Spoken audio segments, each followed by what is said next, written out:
not MAXX STEELE from the Nacelle company. DorkLair. Welcome to another DorkLair collecting video. Today I'm taking a look at the Robo MAXX 89. Bit of a quicker review format. I want to just dive right in and start talking about this thing. And the first thing that strikes me is the suction cups that come on this figure. Now, this is a throwback to the original MAXX STEELE. The original RoboForce figures had that singular body with the suction cup on the bottom. And these are nice suction cups. Like, it's not going to come across in the video, but this is a very grippy, a very tacky rubber. So the suction part works really well. But the problem is that even once you suction it on there, it just kind of wobbles back and forth. And it's going to always kind of lean towards one side or the other.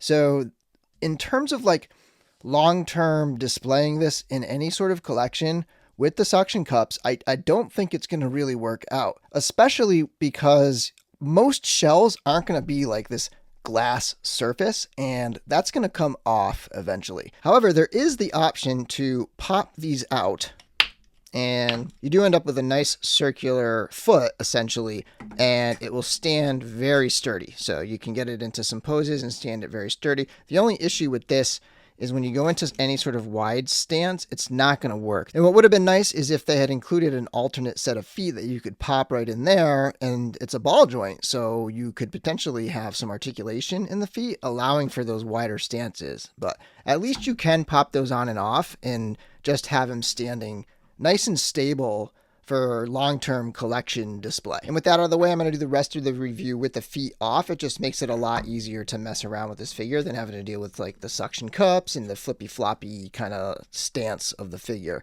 So getting in here for a nice close-up of the head sculpt.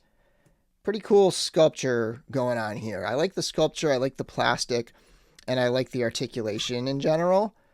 But the paintwork I find to be a little bit lacking. I mean, there's like this pearlescent color to it, but other than that, once you get in close and you look at some of these washes and the weathering and stuff, and it just kind of looks sloppy and lazy. But I do really like the sculpt work. I think that this is a cool looking figure, but overall, I'm not terribly impressed with the paint job. For example, take a look at this shoulder in here. It's just very sloppy and not, you know, I mean, it looks dirty. Like, I mean, it's supposed to look like dirt, I guess, and grime and stuff on a machine, but I don't know. I guess I just sort of prefer a little more precision with the weathering on these nice, clean sculpt lines. Probably the thing that is most bringing this back to the retro look is the chest plate, and that I do think looks pretty good. It's nice and flat and even. It seems to be a sticker of some sort or some type of decal. There's no bubbling or anything, so I think the application is pretty good on that deco right there. All the tubing sculpted in there is, I think, a nice throwback to the original arms on these things that were like accordion tube, or I don't even know what you call that, but they had that like bouncy accordion type tubing for the arms. I'm glad they did not go back to that, you know, that they did the suction cups. That's cool and all, but I'm glad they didn't do that with the arms. These are all solid plastic pieces here. Next, let's get a look at the size of MAXX 89. To the top of the head, he comes in right at about 7.5 inches. Here he is next to a couple icons from the 80s, the Masterverse He-Man from the Masters of the Universe movie, and the NECA Ultimates Alf, which I actually just did a review of. If you like this sort of thing, don't forget to subscribe and check out that Alf video too. Continuing with the 80s action figure retro theme, on the left, we have the Zika Toys 3 3/4 inch Sectaurs Mantor, and on the right, we have the Masters of the Universe Origins Buzz-Off. Next, a couple similarly sized figures. On the left is the Storm Collectibles Axe Battler from their Golden Axe line, and on the right is the Transformers Legacy Leader Class Galvatron. And last but not least, a couple other familiar lines. On the left is a Mezco 112 Collective Gomez, and on the right is a Marvel Legends Green Goblin. Next up, here's a look at all the accessories that he comes with. Of course, first of all, there's the suction cups that I removed. Technically not really an accessory. I don't know if they're specifically meant to be removed, but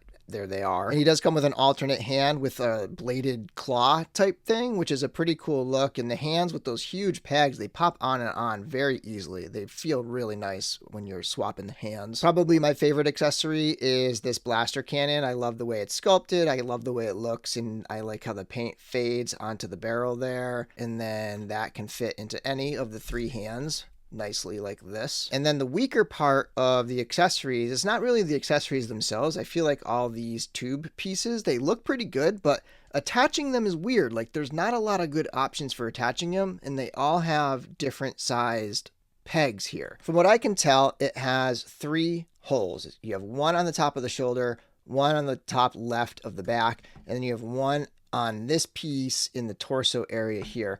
And the sizes are different for these holes. Like this piece here can port in right here, and it fits really well. Like that fits nicely there, and that kind of makes sense. I feel like that goes where it's supposed to go.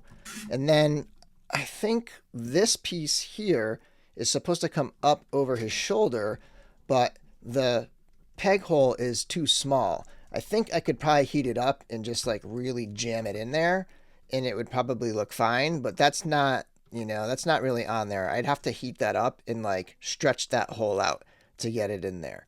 You know, that could look pretty cool if you get it in there nicely, but that's definitely going to stretch that hole out. And same thing here, this could potentially go on that shoulder, but again, it's going to be at a weird angle, and it's kind of odd that it doesn't peg in there. And then neither of these two will fit into this hole on the back because these are a lot larger than this one. There's one peg hole on the side here, and both of these will fit in that peg hole, but it creates weird angles. So if I put this one in there, it's at this angle here, which kind of makes sense. Like it's, you know, on his side, but it's angled in, it's touching right here. And then when you bring his arm down, it doesn't, you know, it's not really meant to be in that spot. So that doesn't make a lot of sense. And then if you put this one in here, it's also at kind of a strange angle, I guess. Like it's down here and it's pointing at himself. So if that's a gun, he's just like pointing his gun at himself. You'd think that would be at a different angle and coming out like, I don't know, out the front or something like that, angled in a different way. So I guess you could put this one here, and that's not too bad. It's not going to really get in the way. It's just behind him, and then stretch this upper one out and stick this one in the top here so that you've got sort of this look, I guess, right here. So yeah, I think that's about the best you can do with getting all 3 of those in there. But as far as I'm concerned, I'm cool with having just this one up top, getting this out of here, getting this out of here, giving him the blaster cannon in this hand, and then maybe popping the claw hand over in on this side, and then having that as kind of my look for this character right here. So that's probably the look I'm going to keep him with, and I'm going to keep him with the feet off and have him on the shelf just like this. And finally, for articulation, starting with the head, it's on a ball joint. There's not a ton of movement just because of the space, the limited space. If it was raised up a little, I think it would have been a little better to, you know, improve that articulation, but it might also break up that look too. So I'd be on the fence as to what I would really want, but it can spin all the way around as well. In the shoulder, you have a double barbell type articulation. So there's a ball joint into the torso and there's a ball joint into the arm.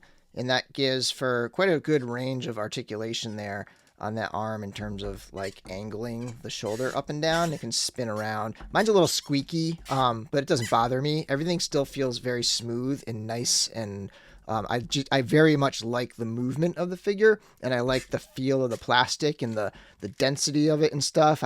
Those types of things, I'm a collector that likes that, and this figure does have that kind of dense quality feel to it. At the upper arm, there is a swivel, and then there is a double jointed elbow, though it doesn't go past 90 degrees, nor would I really expect it to as a big chunky robot like this, but that's about as high up as you can get that there. And there's no articulation to speak of in the hand aside from the natural twist that comes from having a peg that is pegged right in there. On a quick look, it almost looks like it could have a crunch up there, but it's not. It's just one big solid piece. It does have a twist at the waist though. At the hip, you do have a ball joint that goes into the upper leg, and then that's a straight bar that goes horizontally into the pelvis here. And those hips can go pretty far out, but they're not terribly useful unless you're going to leave the you know, the suction cups on there because he can't stand like this, obviously. And at the hip, the leg can kick way forward. It can kick way back. So no real limitations at that angle. I would have liked a twist at the thigh cut up here, like above the knee. A twist would have been great. You do have like a double jointed knee. You can see above that center point, and then below that center point, there's articulation. So